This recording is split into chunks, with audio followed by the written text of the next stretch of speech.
ये अखिलेश चाचा की दुकान है, यहाँ पे हम आ चुके हैं और एक भैया बैठे हैं, उनसे बात करते हैं। जो महंगाई प्रेजेंट टाइम में चल रही है, इससे दुकानदारी पे कैसा प्रभाव पड़ा है? बहुत ज़्यादा इससे प्रभाव पड़ा है। जो सामान जो 70 रुपये में दाल बिकती थी जी। और 100 रुपये में दाल बिक रही है।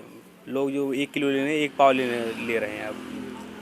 और जो तेल जो 150 था जो 200 रुपया हो चुका है। और उसके बाद उसमें मिलावट भी आ रही है ना। जब जो चीज़ महंगा हो रहा है तो उसके बाद लोग उसमें मिलावट करने लग रहे हैं, तो मिलावटी सामान ज़्यादा हो रहा है।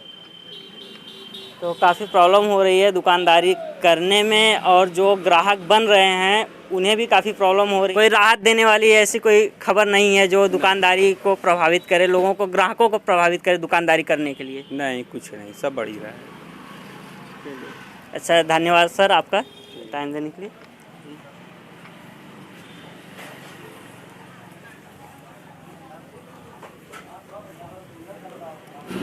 इस समय हमारे साथ कुछ युवा जुड़ चुके हैं, इनसे बात करते हैं और जानने की कोशिश करते हैं कि मुख्य रूप से क्या समस्याएं चल रही हैं इस समय देश में। सर आपका नाम क्या है? आशीष यादव। आशीष यादव जी, ये बताइए आज क्या है? आज 14 फरवरी जो वैलेंटाइन डे के रूप में मनाया जाता है, और दूसरा पुलवामा में जो हमला हुआ था आज ही के दिन हुआ था, हमारे 40 जवान शहीद हुए थे। और तो कुछ ऐसा खास नहीं है। एक यही है कि जो पूरा देश रोया था एक साथ में कि हाँ, एक मिनट इसको पकड़िए ज़रा।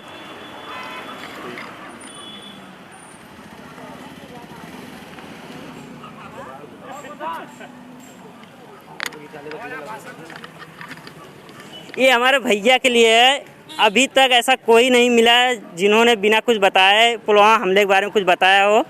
उनको याद दिलाना पड़ा, लेकिन ये हमारे भाई साहब हैं जो युवा हैं, और इन्हें पुलवामा हमला और वो 40 वीर शहीद जवानों की याद आज भी आ रही है। इनके लिए एक छोटा सा गिफ्ट है। Thank you. और एक बड़ा संयोग की बात है कि आज मेरा जन्मदिन भी है, इसलिए बहुत बहुत धन्यवाद आपको। अरे वाह, जन्मदिन मुबारक आशीष भाई। अच्छा, आने वाली सरकार जो इस समय प्रेजेंट टाइम में चल रही है उसकी बात करें तो किस नज़रिए से आप देख रहे हैं, क्या वो दोबारा आएगी? देखिए, ये सरकार जो है, सरकार दोबारा तो नहीं आएगी। मैं ये इसलिए दावे के साथ कह सकता हूँ कि आप एक बात को समझिए कि केवल विगत 5 वर्षों में जो यहाँ के विधायक हैं वो केवल थाने पे दलाली और मुर्दाली का काम किए हैं। एकदम मैं स्पष्ट कह दूँ इस बात को, केवल दलाली और मुर्दाली का कार्य किया है। न तो उसको इतने लोग खड़े हैं, किसी से बता दीजिए, कोई बता दीजिए उन हमारे विधायक को किसी ने देखा? किसी ने आज तक नहीं देखा। नहीं, कभी कभी हाथ हिलाते हिलाते ऐसे चले जाते हैं, कहीं पे मिल जाएगा कुछ तो आज हाँ फलाने का ये है तो वहाँ पे चले जाइए तो 500 रुपये दलाली हो जाएगी, 1000 रुपये दलाली, जो कि केवल यही कार्य हुआ है और कोई कार्य हुआ नहीं है इनके सौजन्य से। जो राम मंदिर बन रहा है, ऐसा एक कोई मुद्दा नहीं है वोट देने के लिए? क्या युवाओं को चाहिए कि मतलब इस पर वोट दे या नहीं? अच्छा, एक बात बताइए आप, अगर राम मंदिर बन जाने से अगर हमारी समस्या, मैं युवा हूँ, आज मेरी समस्या सबसे मेरी पहली प्राथमिकता है कि मुझे नौकरी मिले, दूसरा व्यापार करूँ मैं। तो इस क्षेत्र में केवल इस विगत सरकार, मतलब डबल इंजन की सरकार है, आपको भी पता है कि दोनों मोदी योगी दोनों एक ही जगह की पार्टी है, एक ही सरकार है डबल इंजन की। लेकिन विकास के नाम पे केवल इन्होंने हिंदू मुसलमान किया है, दलित और अगड़ी जाति पिछड़ी जाति, केवल यही कार्य किया है और कोई कार्य नहीं। अच्छा, जो कर्नाटक में हो रहा है इस समय हिजाब को लेकर, इस पर क्या विचार है आपका? जी देखिए, हिजाब को लेकर मेरा एक स्पष्ट, मैं अपनी व्यक्तिगत राय बताता हूँ कि हिजाब के प्रति जो देखिए, जो विद्यालय है, कोई संस्था है, उस संस्था की जो मर्यादा है, उस मर्यादा के अंदर रहिएगा तो कोई दिक्कत नहीं, उससे बाहर जाइएगा तो दिक्कत है। क्योंकि अगर आप हिजाब पहन के जा रहे हैं, हिजाब मैं मुसलमान विरोधी नहीं हूँ, लेकिन इस बात को मैं, अगर कोई ड्रेस कोड लगा है तो वो ड्रेस कोड पहन के जाइए। लेकिन आपको ये हमारा संविधान भी ये आपको इजाज़त देता है कि नहीं, हाँ भाई आप अपने हिसाब से रहिए। देखिए, हमारा देश जो है संविधान से चलेगा, न कि किसी के शरीयत के हिसाब से नहीं चलेगा। संविधान हमारा सबसे ऊपर है, बस यही मैं जानता हूँ। उनके साथ गलत हुआ, इसके लिए मैं खड़ा हूँ कि नहीं, हाँ उनके साथ गलत हुआ, ये नहीं करना चाहिए था उन लोगों को। तो हमारी रामपुर की जनता जानती है कि मुस्कान बहन के साथ गलत हुआ है, ऐसा होना नहीं चाहिए, क्योंकि इसके लिए प्रॉपर एक कानून बनाना चाहिए और सभी को अपना धर्म पालन करने के लिए या धर्म के अनुसार जिस तरह से पहनावा वगैरह होता है वो संविधान में निहित है, तो उसके लिए उस अनुसार से अपना पहनावा करना चाहिए। तो बहुत बहुत धन्यवाद आशीष सर आपका। बहुत बहुत धन्यवाद। धन्यवाद सर आप सभी का, जो आप सबने हमें थोड़ा टाइम दिया अपना। चलिए आप इधर आ जाइए। अच्छा भाई, थोड़ा से मतलब कि अगर फिर योगी बाबा आ जाएं तो आप खुश रहिए?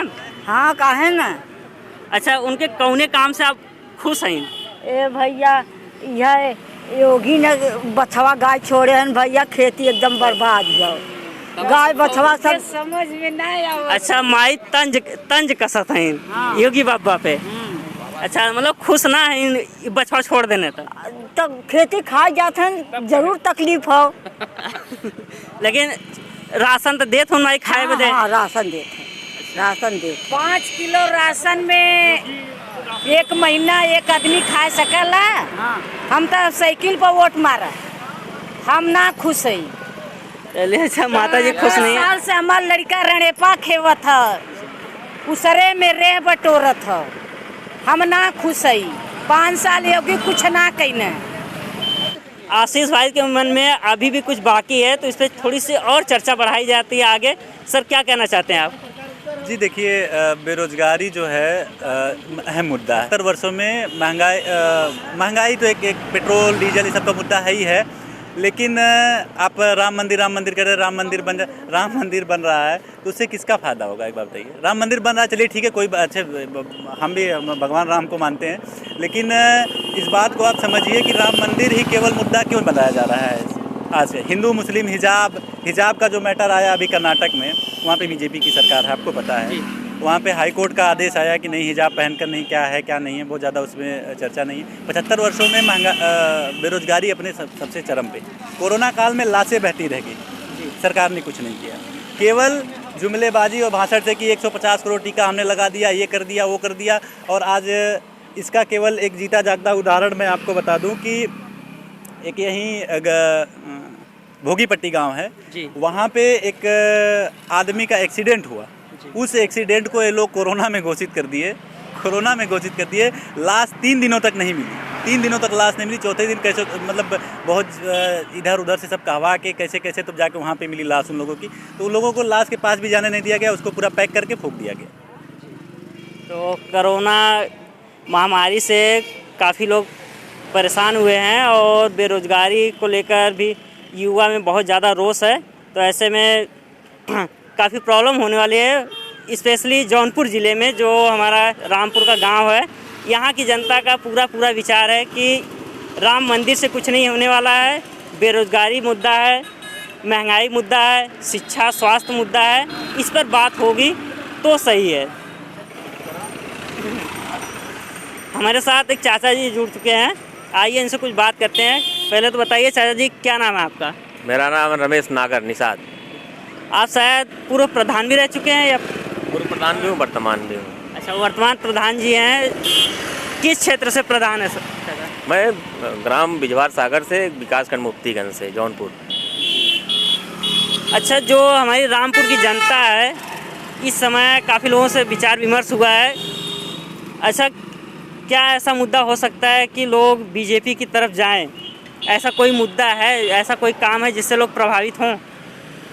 देखिए, बीजेपी में एक कारण ये है कि बहन बेटियां जो स्कूल जाती हैं बड़ा सुरक्षित जा रही हैं, बड़े आराम से जा रही हैं, कोई दिक्कत नहीं है, समस्या नहीं है। प्रेजेंट टाइम में चुनाव चल रहा है, रैलियां हो रही थी जी, काफ़ी स्कूल कॉलेज अदर स्टेट में खुले हुए थे, लेकिन उत्तर प्रदेश में नहीं खोला गया। अभी आज के दिन खोला गया है, जो 1-2 से लेके 9 तक है, 8 तक है, अभी खोला गया। ऐसा क्यों? मतलब ये दोहरी पक्ष नीति, ऐसा क्यों?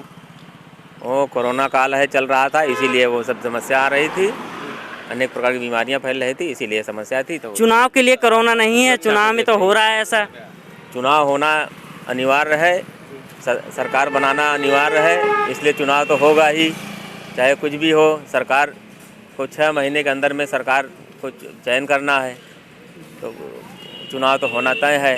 तो कोई भी शिक्षा इम्पोर्टेंट नहीं है, शिक्षा के लिए कितना भी स्कूल बंद हो जाए कोई फर्क नहीं पड़ता, लेकिन तो चुनाव होना जरूरी है। चुनाव भी इम्पोर्टेंट है, चुनाव भी इम्पोर्टेंट है, दोनों हैं। तो चुनाव में गाइडलाइंस का जो गाइडलाइंस जारी की गई है, अभी बहुत से वीडियो वायरल हो रहे हैं, गाइडलाइंस का पालन भी नहीं किया जा रहा है, लेकिन चुनाव होना जरूरी है।